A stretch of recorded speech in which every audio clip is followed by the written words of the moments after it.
Abran sus Biblias en Éxodo capítulo 20. Llegamos a la enseñanza número 32 de la serie Recobrando el Evangelio, que, como dice el nombre, tiene el fin de restablecer las doctrinas fundamentales que conforman el Evangelio. Hoy vamos a iniciar un nuevo apartado dentro de esta serie llamado La Ley y el Evangelio. La Ley y el Evangelio. Esta es la primera enseñanza dentro de este nuevo apartado. El título de la enseñanza de hoy es La Ley y la Revelación en el Monte Sinaí. La Ley y la Revelación en el Monte Sinaí.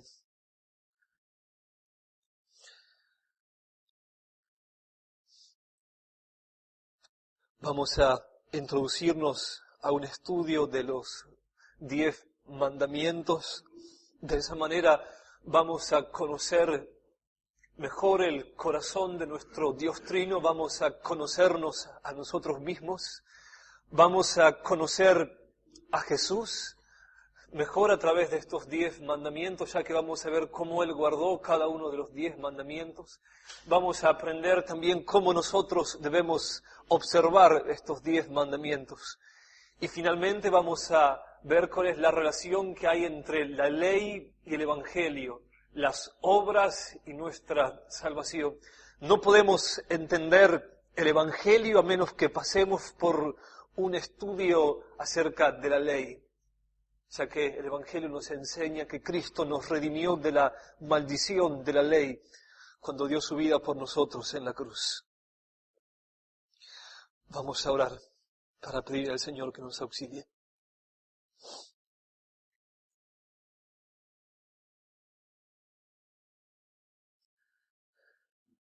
Señor, te pedimos que nos auxilies en esta hora.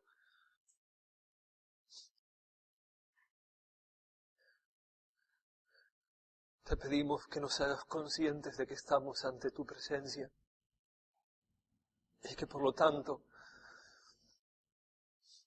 no seamos distraídos mientras tu palabra es proclamada a nosotros. Señor, que podamos oír tu palabra con fe, con reverencia, con un corazón consagrado, hambriento y dispuesto a obedecerte. Enséñanos hoy a temerte, porque temerte es la puerta que nos introduce al camino de la sabiduría. Enséñanos a temerte, porque no podemos amarte como debemos si no te tememos como debemos.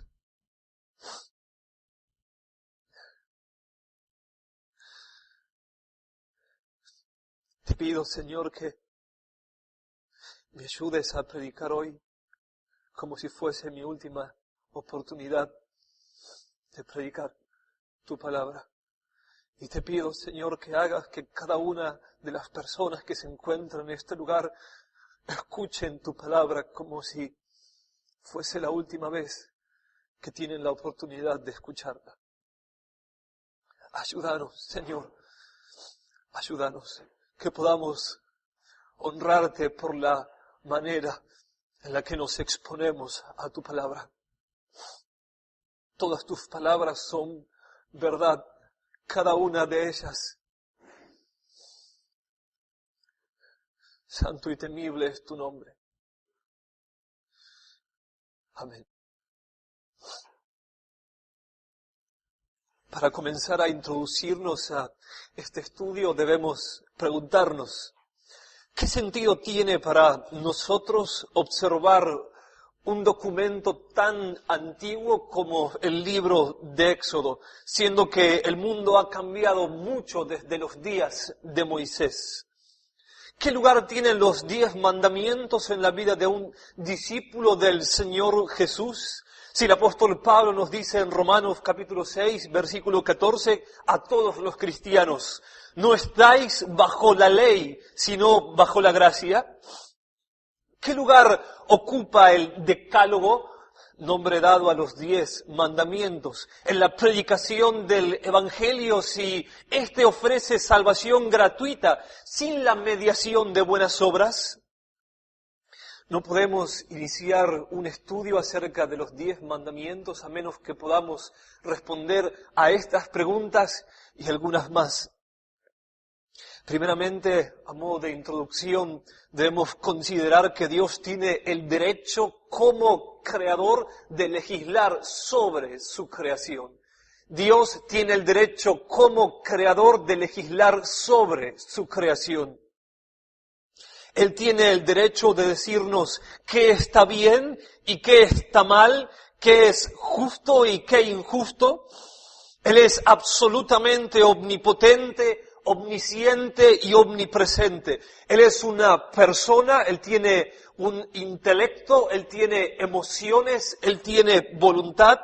Él ve, Él oye, siente y se expresa, es estimulable y capaz de estimular a otros. Él se alegra y se entristece, Él ama y Él odia. Y Dios como persona es un ser moral, lo que significa que se relaciona con nosotros en términos de correcto e incorrecto, bueno y malo, justo e injusto. En su naturaleza, Él es perfectamente justo, por lo que todo lo que piensa, siente y hace es siempre bueno y correcto. En las palabras de Juan, en 1 de Juan, capítulo 1, versículo 5, esto significa que Dios es luz y no hay ningunas tinieblas en Él. Y en las palabras de Santiago, en el capítulo 1 de Santiago, versículo 13, el hecho de que Dios es luz y no hay ningunas tinieblas en Él implica que Dios no puede ser tentado por el mal, ni Él tienta a nadie. Él no tiene que consultar a nadie para saber cómo actuar. Él no necesita que alguien le indique la senda de la justicia. Él no necesita sentarse a pensar para saber cómo actuar de manera correcta frente a alguna situación. No existen los dilemas para Él porque simplemente su misma esencia es justicia. Y justicia o justo es todo lo que Él piensa, siente y hace. Y simplemente Él no puede contradecir su naturaleza ni cambiar su esencia, ya que, en palabras de Santiago nuevamente en el capítulo 1 de su epístola, en el versículo 7, en Dios no hay mudanza ni sombra de variación. Él es la misma definición de justicia. Y nosotros somos justos solo en la medida en que nos conformamos a los pensamientos, sentimientos y voluntad de Dios. Así todo pensamiento, sentimiento y obrar que no sea de acuerdo a la naturaleza de la persona de Dios es un acto de injusticia, una contradicción a la moralidad de Dios y un acto de incoherencia. Incorrecto, malo e injusto es todo aquello que no esté de acuerdo a la mente y los sentimientos de Dios. Todos nosotros fuimos creados por Él y para Él, y nuestro único deber es darle gracias por lo que Él es, confiar en lo que nos dice y hacer lo que nos manda. Existimos para la gloria de Dios, lo que significa que existimos para adorar y alabar todo lo que Dios es y agradecerle por todo lo que Él nos da. Confiar en todo lo que Dios nos dice, ya sea en cuanto al pasado, el presente y el futuro, y obedecer con alegría y sin cuestionamientos cada uno de sus mandamientos, sabiendo que Él es nuestro amoroso Padre y Creador. Sin embargo, todos nosotros sabemos que ninguna persona ha glorificado a Dios como Dios merece ser glorificado, excepto Jesús. Y esa es la razón por la que todos estamos pereciendo. Uno tras otro, cada hombre está muriendo cada día, está pereciendo, debido a que no nos conformamos a la naturaleza y la voluntad de Dios. Quiero remarcar, antes de continuar e introducirnos en la lectura del libro de Éxodo, que el Señor no ha dicho lo siguiente a su creación como creador y legislador moral. Soy el creador y juez del universo, y todos ustedes están obligados a vivir de acuerdo a mi voluntad. Si lo hacen, tendrán vida y felicidad, pero si no lo hacen, serán infelices y morirán. Pero, aún así, no estoy dispuesto a darles a conocer cuál es mi voluntad, así que ustedes tendrán que descubrirla por sí mismos. Esta idea acerca de Dios no es verdad, aunque es una idea que se encuentra en auge en nuestros días, en nuestra cultura. Muchas personas dicen, vale la pena vivir para buscar la verdad, pero no hay mayor ignorancia que creer que uno puede encontrarla. Así surge lo que llamamos hoy día relativismo, lo cual significa que en toda verdad hay algo de mentira y en toda mentira hay algo de verdad, e incluso que en todo lo bueno hay algo de malo y en todo lo malo hay algo de bueno. Esa idea es ridícula. Si hoy es domingo, no puede ser lunes. Si es de día, no puede ser de noche. La verdad es absoluta y divisiva por naturaleza. Todo lo que no es verdad necesariamente es mentira. Dios quiere ser obedecido y Él nos ha revelado su voluntad a través de las Escrituras. Y encontramos en los 10 mandamientos que Dios nos ha revelado en el monte Sinaí el resumen moral de todo lo que Dios espera de cada uno de nosotros. En nuestras próximas enseñanzas comprobaremos que los 10 mandamientos no entraron en juego por primera vez en la revelación del monte Sinaí, sino que tales mandamientos entraron en la creación desde el mismo instante que la creación llegó a ser creación. Se ampliaré más este punto en próximas enseñanzas. Vamos a considerar ahora el momento en el que los 10 mandamientos fueron puestos por escrito en el monte Sinaí en medio de una serie de acontecimientos que resaltan la singularidad de los 10 mandamientos. Quiero que observemos el contexto en el que la ley moral de Dios fue dada a Israel por medio de Moisés en el monte Sinaí. Y vamos a rodear los eventos inusuales que resaltan la importancia de los 10 mandamientos. El pueblo de Israel es libertado por Dios de 400 años de esclavitud en Egipto por la mano de Moisés. Dios tomó a Israel como su pueblo especial y comenzó a darse a conocer a ellos de una manera extraordinaria. Y de hecho hizo un pacto con ellos.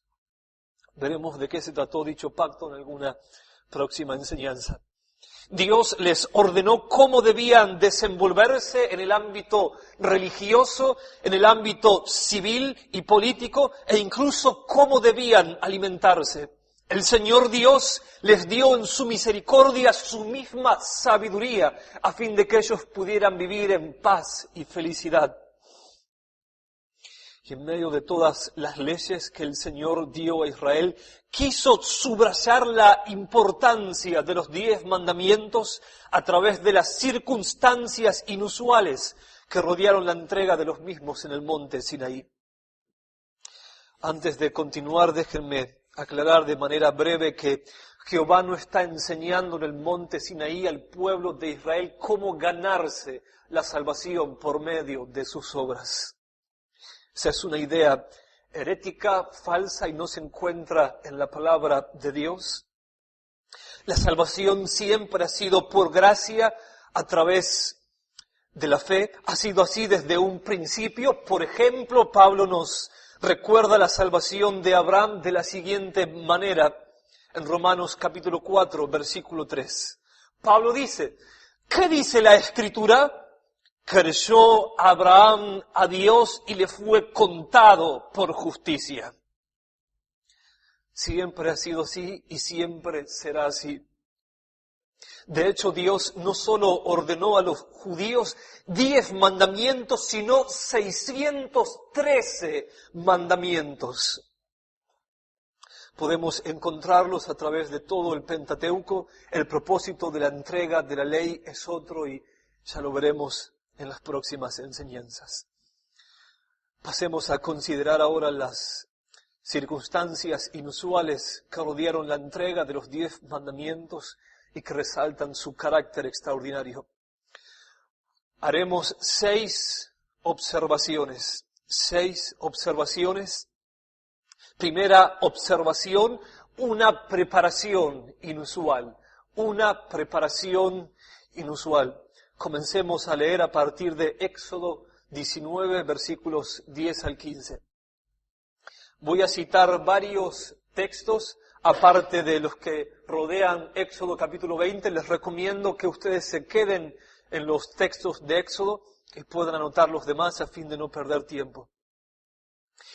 Y Jehová dijo a Moisés, ve al pueblo y santifícalos hoy y mañana, y laven sus vestidos, y estén preparados para el tercer día, porque al tercer día Jehová descenderá a los ojos de todo el pueblo sobre el monte Sinaí.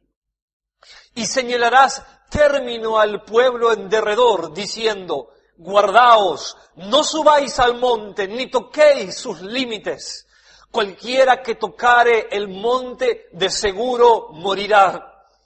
No lo tocará mano, porque será apedreado o asateado, sea animal o sea hombre, no vivirá. Cuando suene largamente la bocina, subirán al monte.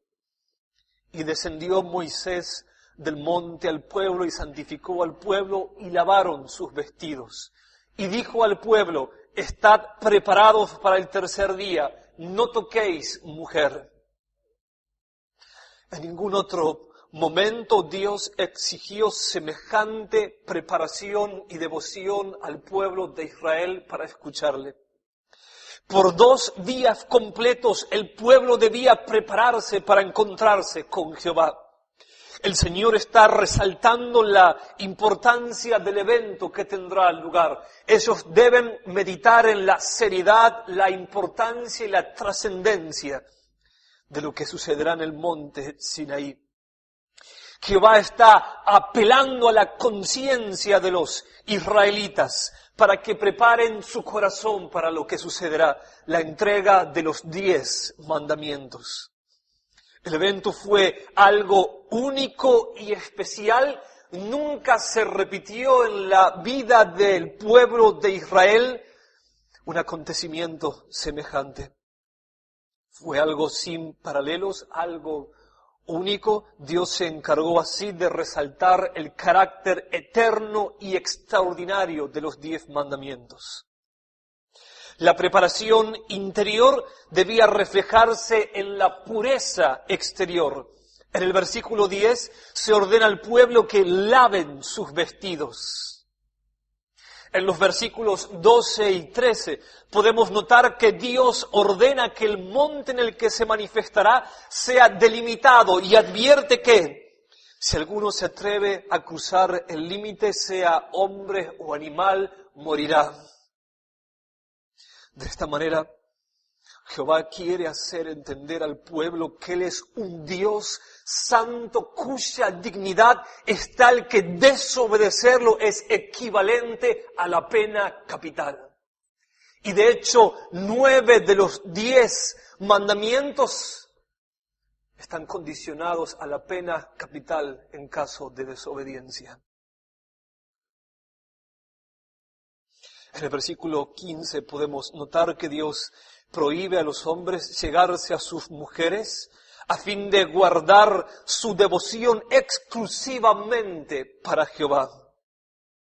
Todas estas órdenes tienen el fin de enseñar al pueblo a temer a Dios para su propio bien. Dios está a punto de dar una de las más singulares y extraordinarias autorrevelaciones de su santidad. Él quiere impresionar la conciencia, los ojos y el cuerpo del pueblo judío, a fin de que puedan guardar la revelación en su corazón.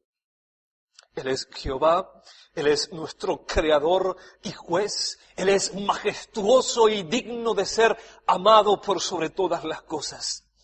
Ese es el mensaje detrás de las indicaciones de los versículos 10 en adelante. Segunda observación, los fenómenos inusuales producidos por Dios. Los fenómenos inusuales producidos por Dios. Éxodo capítulo 19, versículos 16 al 25. Aconteció que al tercer día, cuando vino la mañana, vinieron truenos y relámpagos, y espesa nube sobre el monte, y sonido de bocina muy fuerte. Y se estremeció todo el pueblo que estaba en el campamento. Y Moisés sacó del campamento al pueblo para recibir a Dios. Y se detuvieron al pie del monte. Todo el monte Sinaí humeaba, porque Jehová había descendido sobre él en fuego, y el humo subía como el humo de un horno. Y todo el monte se estremecía en gran manera. El sonido de la bocina iba en aumento en extremo. Moisés hablaba y Dios le respondía con voz tronante. Y descendió Jehová sobre el monte Sinaí, sobre la cumbre del monte. Y llamó Jehová a Moisés a la cumbre del monte, y Moisés subió. Y Jehová dijo a Moisés, desciende, ordena al pueblo que no traspase los límites para ver a Jehová, porque caerá multitud de ellos. Y también que se santifiquen los sacerdotes que se acerquen a Jehová, para que no haga en ellos estrago. Moisés dijo a Jehová, el pueblo no podrá subir al monte Sinaí, porque tú nos has mandado diciendo, señala límites al monte y santifícalo. Y Jehová le dijo, ve, desciende y subirás tú, y Aarón contigo, mas los sacerdotes y el pueblo no traspasen el límite para subir a Jehová, no sea que haga en ellos estrago. Entonces Moisés descendió y se lo dijo al pueblo.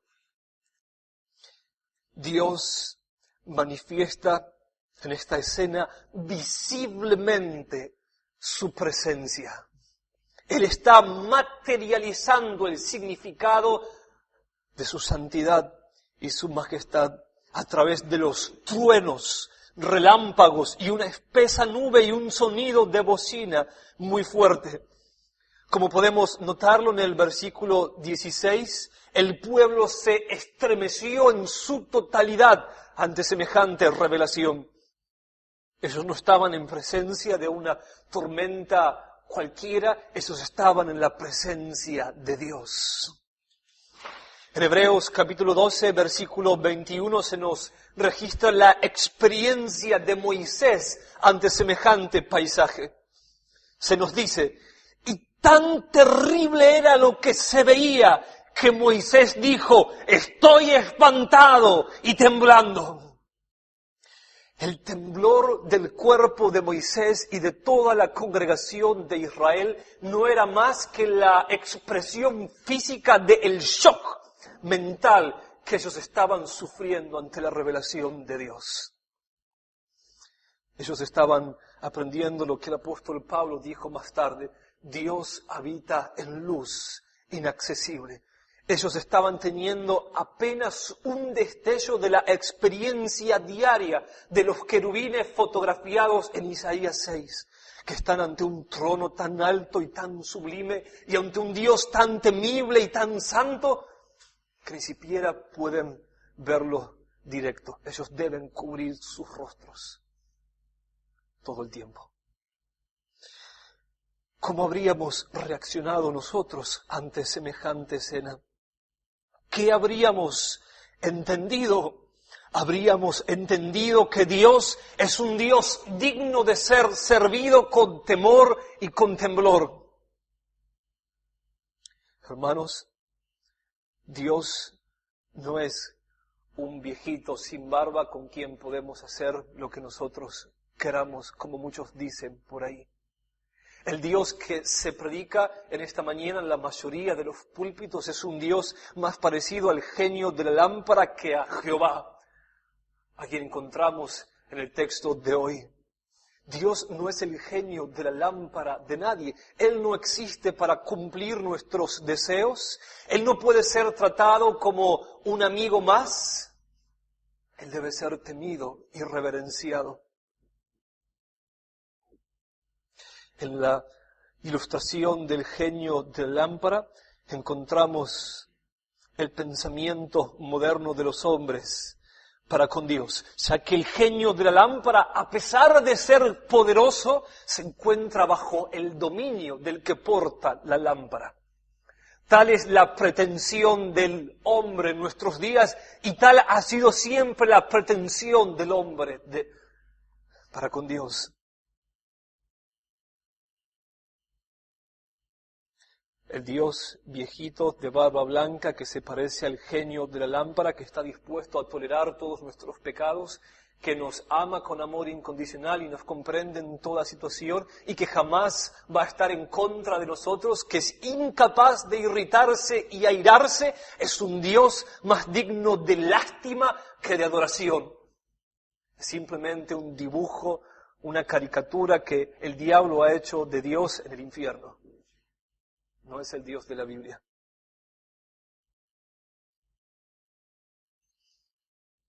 Pero ¿cómo reaccionó el pueblo de Israel ante la revelación del Dios verdadero? Podemos verlo en Éxodo capítulo 20, versículo 18.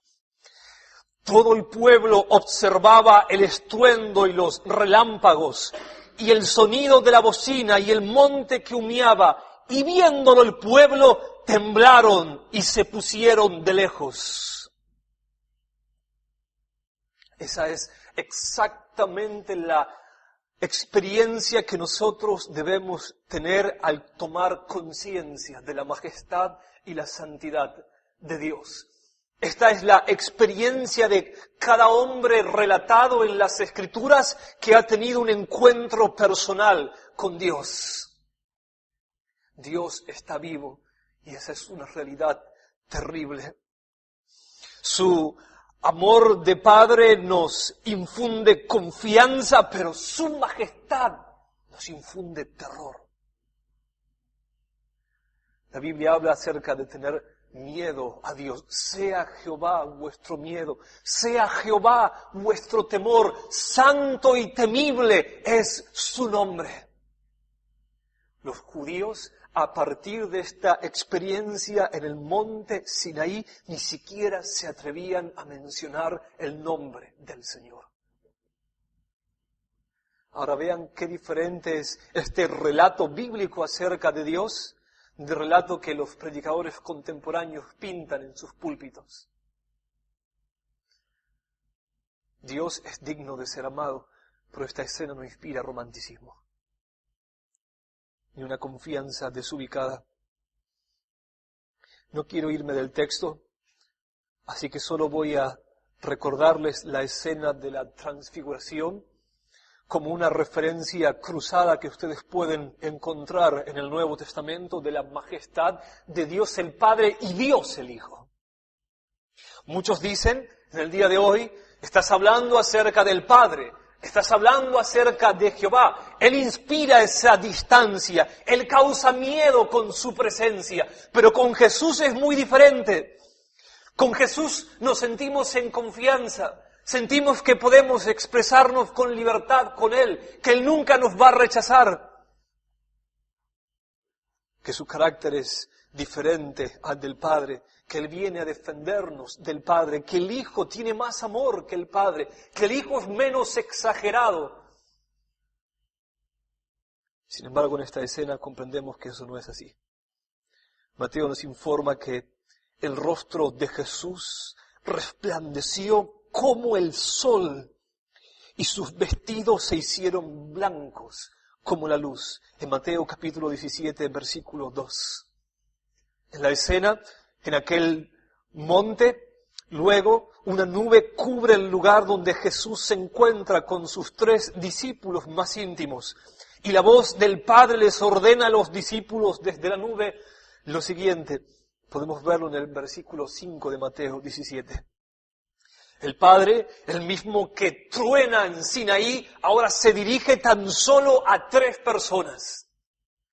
Y créame que preferiríamos escuchar que Dios nos hable en medio de una multitud de miles de personas que ser solo 3 ante el trueno del Padre. El Padre dice: este es mi Hijo amado, en quien tengo complacencia, a Él oíd. Entonces vemos la respuesta de los discípulos en el versículo 6. Al oír esto, los discípulos se postraron sobre sus rostros y tuvieron gran temor. ¿Pueden verlo? Ellos tuvieron ante la revelación del Padre y de Cristo la misma experiencia que el pueblo de Israel en el monte Sinaí. Cristo no es más que la imagen visible del Dios invisible. Un Dios lleno de gracia y de misericordia, pero santo y majestuoso. De hecho, cuando Juan ve a Cristo glorificado, quizás no muy diferente al Cristo que él vio en el monte de la transfiguración, él cayó como muerto cuando vio su majestad. Tercer observación, Dios mismo habló con voz tronante diciendo los 10 mandamientos. Dios mismo en persona habló con voz tronante dictando los 10 mandamientos. Éxodo capítulo 20, versículos 1 al 17. Y habló Dios. Dios es el sujeto que habla en esta escena. Y habló Dios estas palabras diciendo: yo soy Jehová tu Dios, que te saqué de la tierra de Egipto de casa de servidumbre. No tendrás dioses ajenos delante de mí. No te harás imagen ni ninguna semejanza de lo que esté arriba en el cielo, ni abajo en la tierra, ni en las aguas debajo de la tierra. No te inclinarás a ellas, ni las honrarás, porque yo soy Jehová tu Dios, fuerte, celoso, que visito la maldad de los padres sobre los hijos hasta la 3ª y 4ª generación de los que me aborrecen, y hago misericordia a millares, a los que me aman y guardan mis mandamientos. No tomarás el nombre de Jehová tu Dios en vano, porque no dará por inocente Jehová al que tomare su nombre en vano. Acuérdate del día de reposo para santificarlo. 6 días trabajarás y harás toda tu obra, mas el 7º día es reposo para Jehová tu Dios. No hagas en él obra alguna, tú, ni tu hijo, ni tu hija, ni tu siervo, ni tu criada, ni tu bestia, ni tu extranjero que está dentro de tus puertas. Porque en 6 días hizo Jehová los cielos y la tierra, el mar y todas las cosas que en ellos hay, y reposó en el 7º día. Por tanto, Jehová bendijo el día de reposo y lo santificó. Honra a tu padre y a tu madre para que tus días se alarguen en la tierra que Jehová tu Dios te da. No matarás, no cometerás adulterio, no hurtarás, no hablarás contra tu prójimo falso testimonio, no codiciarás la casa de tu prójimo, ni codiciarás la mujer de tu prójimo, ni su siervo, ni su criada, ni su buey, ni su asno, ni cosa alguna de tu prójimo. Los 10 mandamientos fueron proclamados por Dios mismo desde los cielos. Moisés nos registra otra vez la reacción del pueblo ante la voz de Jehová en Éxodo capítulo 20, versículo 19. Dijeron a Moisés: habla tú con nosotros y nosotros oiremos, pero no hable Dios con nosotros para que no muramos. Ellos estaban literalmente aterrorizados, paralizados, espantados. Ellos pensaban que si seguían escuchando la voz de Dios tronar mandamiento tras mandamiento, iban a morir. Tanto la majestad de la voz de Dios como la santidad de lo que Dios está diciendo a través de su voz tronante está matando a los israelitas. ¿Se imaginan cómo serían agudizadas nuestras conciencias si pudiéramos experimentar semejante revelación de la realidad de Dios? ¿Cuánto se elevaría nuestro sentido de responsabilidad? En un instante comprobaríamos que Dios es Dios y nosotros solo hombres, solo criaturas, sujetas a juicio, responsables moralmente delante de Él. En Deuteronomio capítulo 5, versículo 4 y 5, Moisés recuerda al pueblo de Israel la manifestación de Dios en el Sinaí con las siguientes palabras: cara a cara habló Jehová con vosotros en el monte de en medio del fuego. Yo estaba entonces entre Jehová y vosotros para declararos la palabra de Jehová, porque vosotros tuvisteis temor del fuego y no subisteis al monte. Luego en el versículo 22 añade: estas palabras habló Jehová a toda vuestra congregación en el monte, de en medio del fuego, de la nube y de la oscuridad, a gran voz. Y no añadió más. Cuando Moisés dice que Jehová no añadió más, no significa que Jehová no siguió hablando. De hecho, como les dije hace unos minutos, Jehová ordenó más de 613 mandamientos, alrededor de 613 mandamientos al pueblo de Israel. Lo que Moisés está diciendo es que Jehová no continuó hablando personalmente, sino solo a través de Moisés. Por lo que de manera soberana Dios decidió resaltar los 10 mandamientos por encima de los demás mandamientos. Y aunque el pueblo de Israel estaba obligado a guardar cada uno de los 613 mandamientos que Dios ordenó, el pueblo de Israel era responsable moralmente ante Dios de guardar cada uno de esos mandamientos. A pesar de ser así, los 10 mandamientos son exaltados y enfatizados por Dios porque reflejan de manera singular el carácter moral de Dios. La gran mayoría de los demás mandamientos tienen más que ver con asuntos ceremoniales y civiles. Cuarta observación: la manera inusual en que las palabras de los 10 mandamientos fueron puestas por escrito por el mismo dedo de Dios.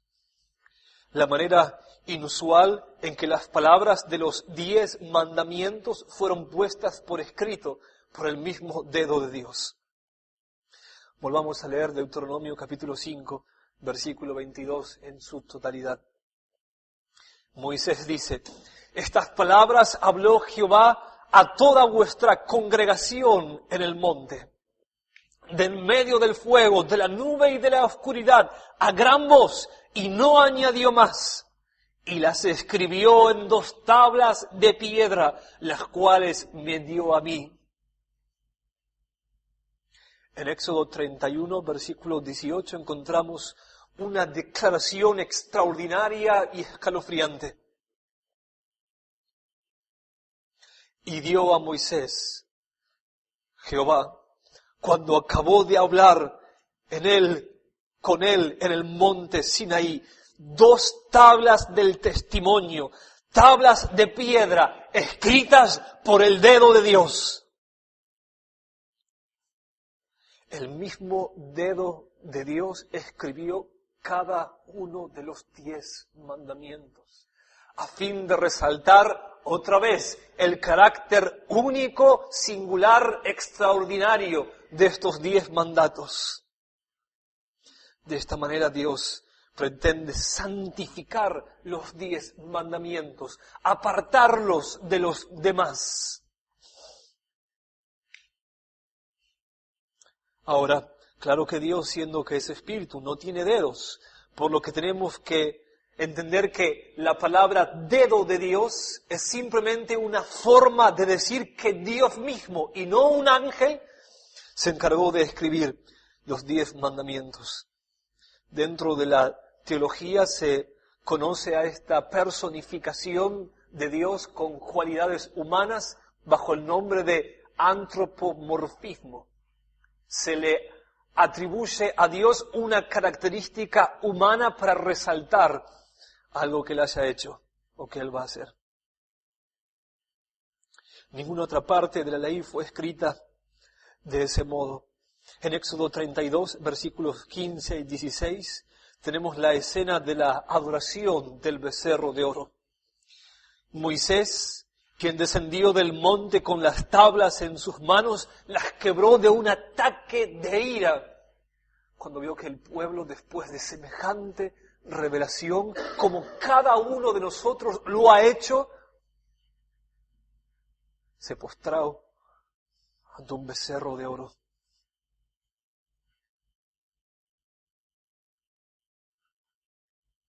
¿Y qué fue lo que hizo Dios? Cuando Moisés quebró las tablas donde se contenían escritos los 10 mandamientos, encontramos la respuesta en Éxodo capítulo 34, versículo 1. Y Jehová dijo a Moisés: alístate 2 tablas de piedra como las primeras, y escribiré sobre esas tablas las palabras que estaban en las tablas primeras que quebraste. Vean la insistencia del Señor. Él no dijo: Moisés, siendo que en tu ataque de ira hiciste algo que no debiste hacer y quebraste las tablas que escribí con mi mismo dedo, ahora te toca volver a escribir los 10 mandamientos con tu propia mano. El Señor no dice eso. El Señor insiste. Él es vehemente. Y Él dice a Moisés que prepare 2 tablas nuevas porque Él va a tomarse el trabajo, entre comillas, de volver a escribir los 10 mandamientos. Hermanos, existe en los restos de nuestra naturaleza enemistada con Dios una aversión a la ley de Dios. Pensamos en la ley como algo negativo y opresivo, de lo cual queremos escondernos y escaparnos. Sin embargo, no es así. Dios insiste en la importancia de los 10 mandamientos porque ellos, como veremos en próximas enseñanzas, son una de las mayores revelaciones del carácter de Dios. Por lo cual, si nosotros amamos al Señor y queremos conocerlo y adorarlo por lo que Él es, vamos a tener un gran interés en el estudio de los 10 mandamientos. Si queremos preguntarnos cómo es Dios, entonces tenemos que preguntarnos cuál es el significado de los 10 mandamientos. Si queremos comprender cómo es el carácter de Jesús y cómo se desenvolvió Él durante su estadía en la tierra, entonces tenemos que observar los 10 mandamientos porque su vida fue una exhibición práctica de obediencia a los 10 mandamientos. Además, si amamos al Señor, vamos a querer saber cómo podemos agradarlo. ¿Qué es lo que Él quiere de nosotros? ¿Qué es lo que a Él le gusta y qué no le gusta? ¿Qué le agrada y qué no le agrada? Y los 10 mandamientos son el manual más efectivo que nosotros encontramos para caminar en armonía con Dios. Y otra vez les digo, este mensaje es solo una introducción, ya ampliaremos todos estos asuntos y cuestiones. En quinto lugar, el lugar inusual de preservación de las tablas en la presencia inmediata de Dios. El lugar inusual de preservación de las tablas en la presencia inmediata de Dios. Leamos Deuteronomio capítulo 10, versículos 1 al 5. En aquel tiempo Jehová me dijo, lábrate 2 tablas de piedra como las primeras, y sube a mí al monte, y hazte un arca de madera, y escribiré en aquellas tablas, las palabras que estaban en las primeras tablas que quebraste, y las pondré en el arca. E hice un arca de madera de acacia, y labré 2 tablas de piedra como las primeras, y subí al monte con las 2 tablas en mi mano, y escribió en las tablas conforme a la primera escritura. Y me las dio Jehová. Y volví y descendí del monte, y puse las tablas en el arca que había hecho, y allí están, como Jehová me mandó. Las tablas fueron guardadas en lo que se llamó el arca del pacto. En el arca no había nada excepto las 2 tablas. En Primera de Reyes, capítulo 8, versículo 9, se nos dice, en el arca ninguna cosa había, sino las 2 tablas de piedra que allí había puesto Moisés en Horeb, donde Jehová hizo pacto con los hijos de Israel cuando salieron de la tierra de Egipto. Más adelante se puso en el arca un poco de maná y la vara de Aarón para señalarlo como un sacerdote escogido por Dios. ¿Y cuál es la importancia de esto? ¿Qué significa el arca? En Éxodo 25, versículos 21 y 22, podemos notar que Dios manifestaba su presencia de una manera única y especial a través del arca.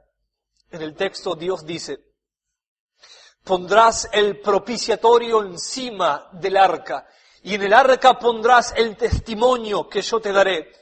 Y de allí me declararé a ti, y hablaré contigo sobre el propiciatorio, de entre los 2 querubines que están sobre el arca del testimonio, todo lo que yo te mandare para los hijos de Israel.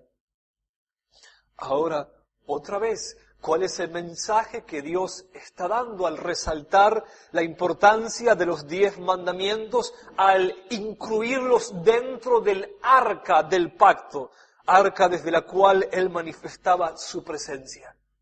El propósito es santificar los 10 mandamientos, señalarlos, resaltarlos, ponerlos aparte, ponerlos en alto, darles la importancia más extrema que Él pueda darles.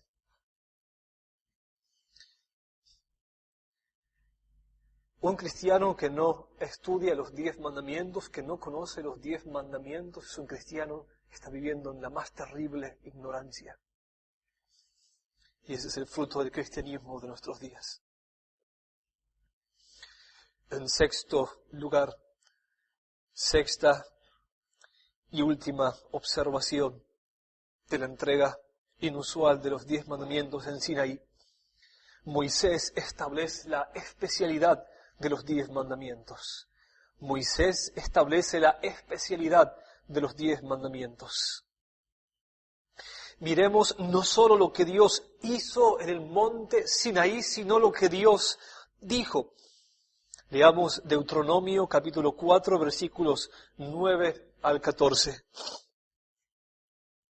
Por tanto, guárdate y guarda tu alma con diligencia, para que no te olvides de las cosas que tus ojos han visto, ni se aparten de tu corazón todos los días de tu vida. Antes bien, las enseñarás a tus hijos y a los hijos de tus hijos. El día que estuviste delante de Jehová tu Dios en Horeb, cuando Jehová me dijo, reúneme el pueblo para que yo les haga oír mis palabras, las cuales aprenderán para temerme todos los días que vivieran sobre la tierra, y las enseñarán a sus hijos. Y os acercasteis y os pusisteis al pie del monte. Y el monte ardía en fuego hasta en medio del cielo, con tinieblas, nube y oscuridad. Solo un detalle. El fuego ardía hasta en medio del cielo. ¿Pueden imaginarse algo así? Y habló Jehová con vosotros de en medio del fuego. Oíste la voz de sus palabras, mas a excepción de oír la voz, ninguna figura visteis. Y él os anunció su pacto, el cual os mandó poner por obra los 10 mandamientos y los escribió en 2 tablas de piedra. A mí también me mandó en aquel tiempo que os enseñase los estatutos y juicios para que los pusieseis por obra en la tierra a la cual pasáis a tomar posesión de ella. Los 10 mandamientos y los escribió en 2 tablas de piedra. Moisés resalta la centralidad de los 10 mandamientos porque en ellos encontramos una de las mayores revelaciones del carácter santo de Dios y el resumen moral de todo lo que Dios espera de nosotros. ¿Por qué tanta insistencia en el hecho de que los 10 mandamientos constituyen un documento especial? La razón es esta, hermanos, porque muchas personas en el día de hoy dicen que los 10 mandamientos quedaron en desuso cuando el pueblo de Israel fue cortado de la presencia de Dios.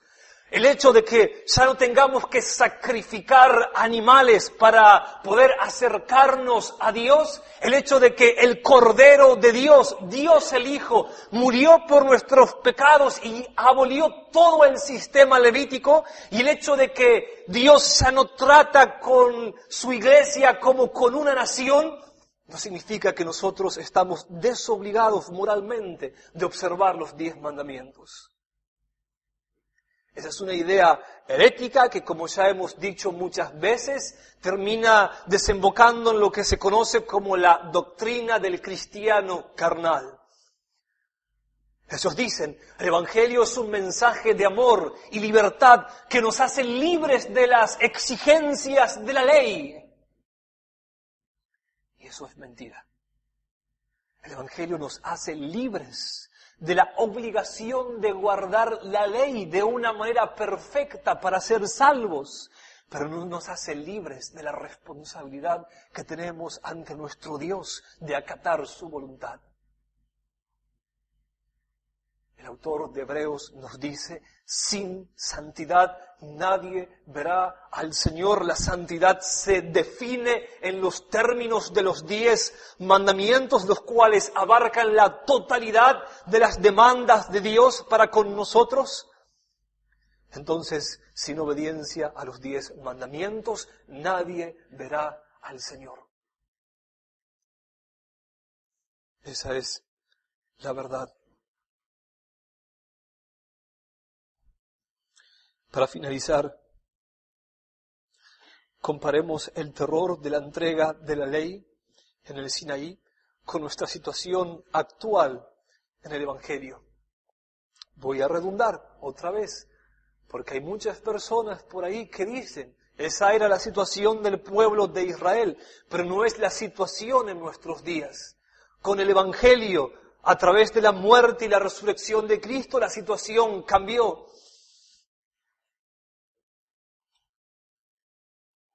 Leamos Hebreos capítulo 12, versículos 18 al 29. Porque no os habéis acercado al monte que se podía palpar, dice el autor de Hebreos, haciendo referencia al Sinaí, y que ardía en fuego, a la oscuridad, a las tinieblas y a la tempestad, al sonido de la trompeta y a la voz que hablaba, la cual los que la oyeron rogaron que no se les hablase más, porque no podían soportar lo que se les ordenaba. Si aún una bestia tocare el monte, será apedreada o pasada con dardo. Y tan terrible era lo que se veía que Moisés dijo, estoy espantado y temblando. Sino que os habéis acercado al monte de Sión, a la ciudad del Dios vivo, Jerusalén la celestial, a la compañía de muchos millares de ángeles, a la congregación de los primogénitos que están inscritos en los cielos, a Dios, el juez de todos, a los espíritus de los justos hechos perfectos, a Jesús, el mediador del nuevo pacto, y a la sangre rociada que habla mejor que la de Abel. Mirad que no desechéis al que habla, porque si no escaparon aquellos que desecharon al que los amonestaba en la tierra, mucho menos nosotros si desecháremos al que nos amonesta desde los cielos. La voz del cual conmovió entonces la tierra, pero ahora ha prometido diciendo, aún una vez, y conmoveré no solo la tierra, sino también los cielos. Y esta frase, aún una vez, indica la remoción de las cosas movibles como cosas hechas para que queden las inconmovibles. Así que, recibiendo nosotros un reino inconmovible, tengamos gratitud y mediante ella sirvamos a Dios agradándole con temor y reverencia, porque Dios es fuego consumidor.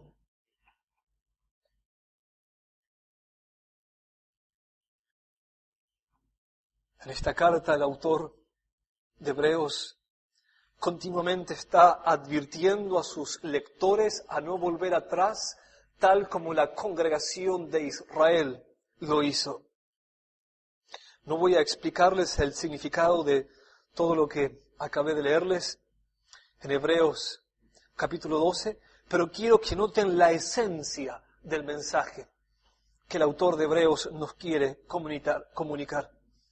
Lo que él quiere decirnos al recordar las figuras del monte Sinaí, Moisés y la sangre de Abel, es que nos hemos acercado a la verdadera iglesia, al verdadero pueblo de Dios, no a las figuras, sino a las verdades a las que apuntaban esas figuras. Dios mismo, Jesucristo y el perdón de nuestros pecados. Dios mismo, Jesucristo y el perdón de nuestros pecados.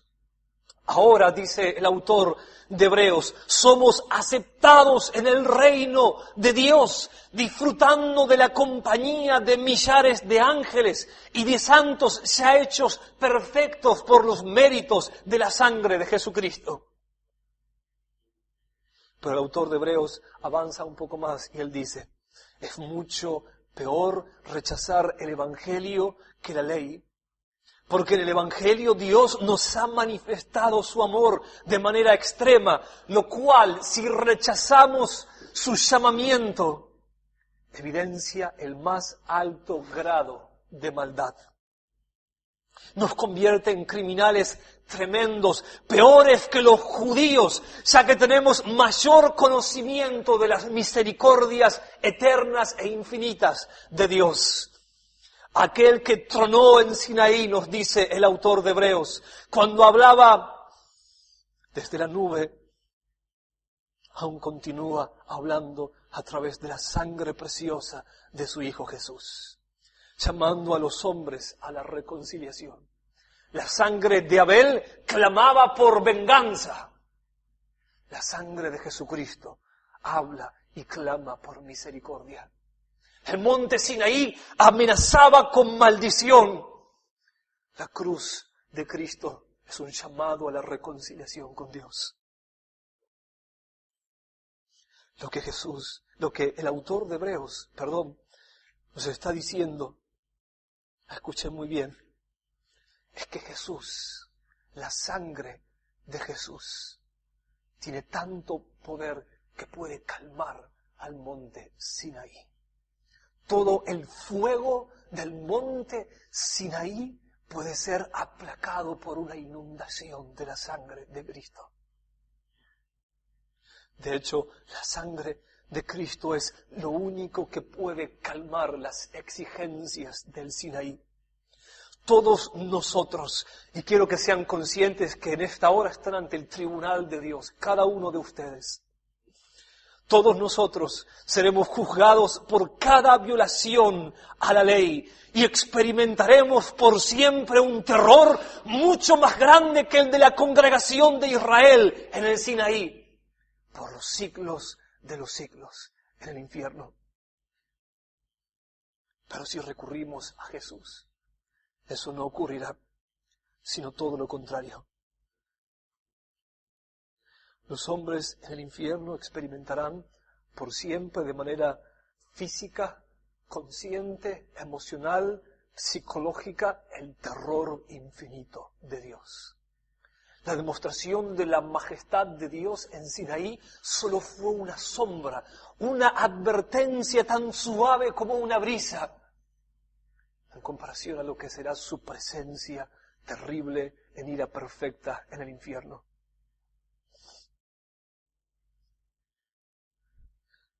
Pero si nos acercamos al monte Sinaí a través de la sangre de Cristo,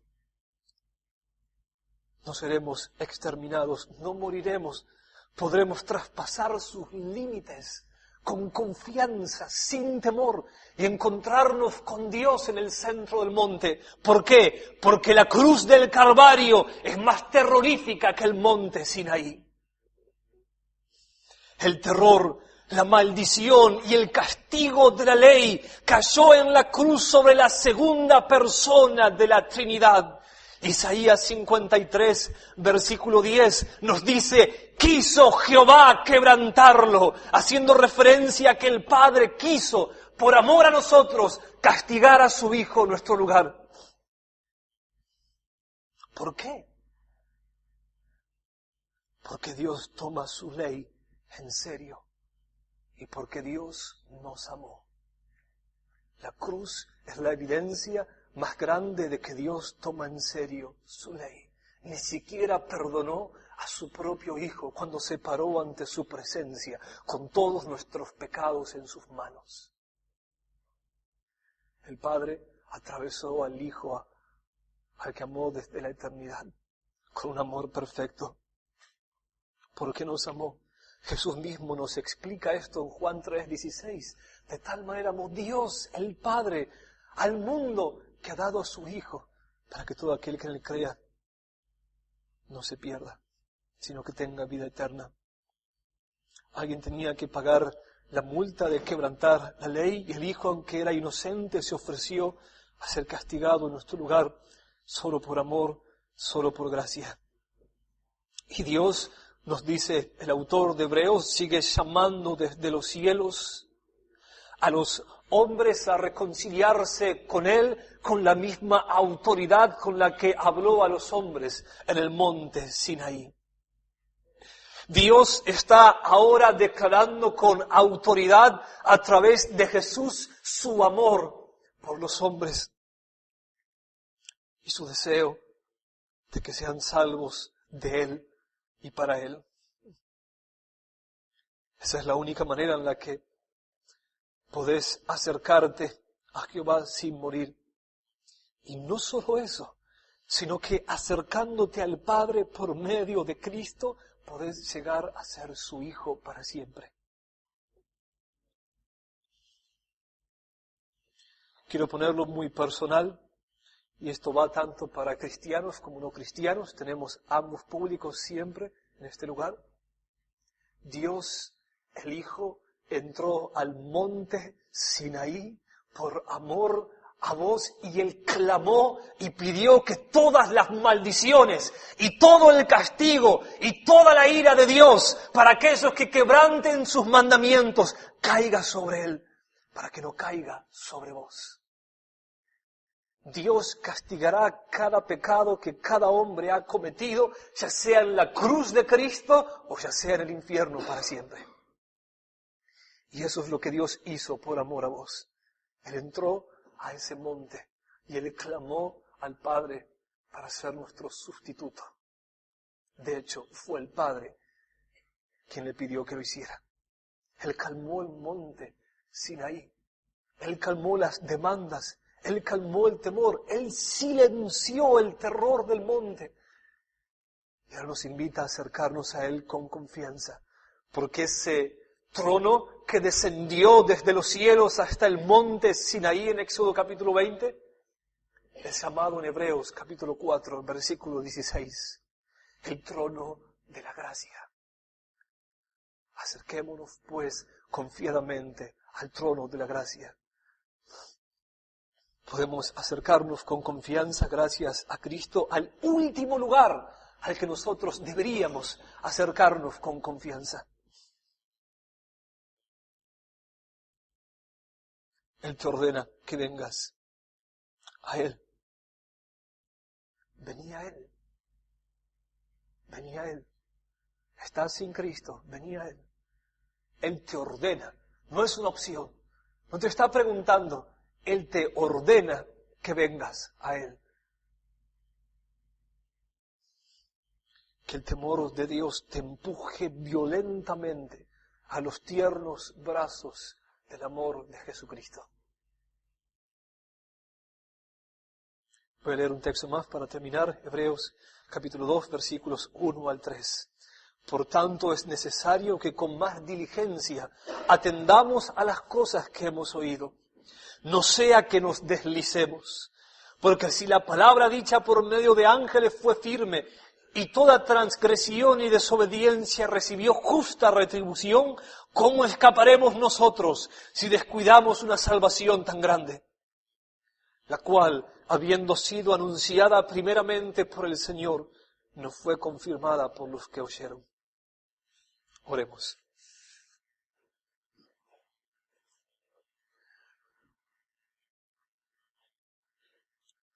Gracias, Señor, por tu gran misericordia.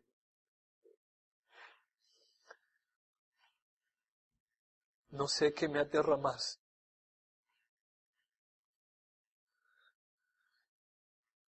Si tu santidad y majestad y justicia, o tu misericordia, gracia y amor.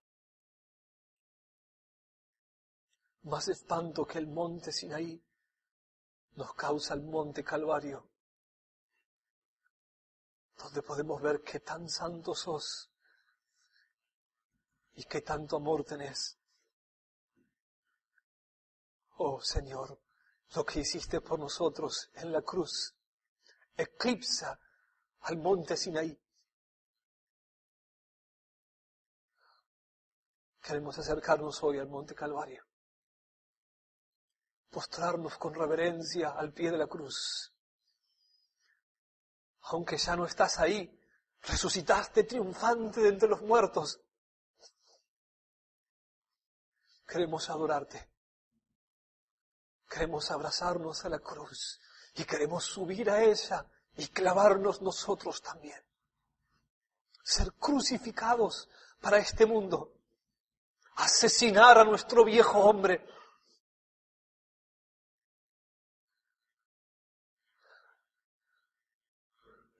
Y que así sea para quienes no te conocen. Que se acerquen al Calvario. Que el Sinaí los haga correr hasta el Calvario. Y que te vean allí, subiendo por amor, descendiendo por amor, resucitando por amor. ¡Qué misericordia, qué esperanza! ¡Ay de aquellos que rechacen el Evangelio! ¡Ay de aquellos que han escuchado esta predicación y no respondan al Evangelio! ¡Ay de aquellos que se sientan domingo tras domingo y permanecen con su corazón de piedra! Oh Señor, te pido misericordia para ellos, porque el castigo que recibirán si no se arrepienten de sus pecados será mucho peor que el de la congregación de Israel. Será el peor de los castigos, el más alto grado de castigo. Que vengan a tu Hijo hoy, arrastralos hasta tu Hijo, traelos a Él. Y que tus hijos puedan temerte y amarte más. Amén.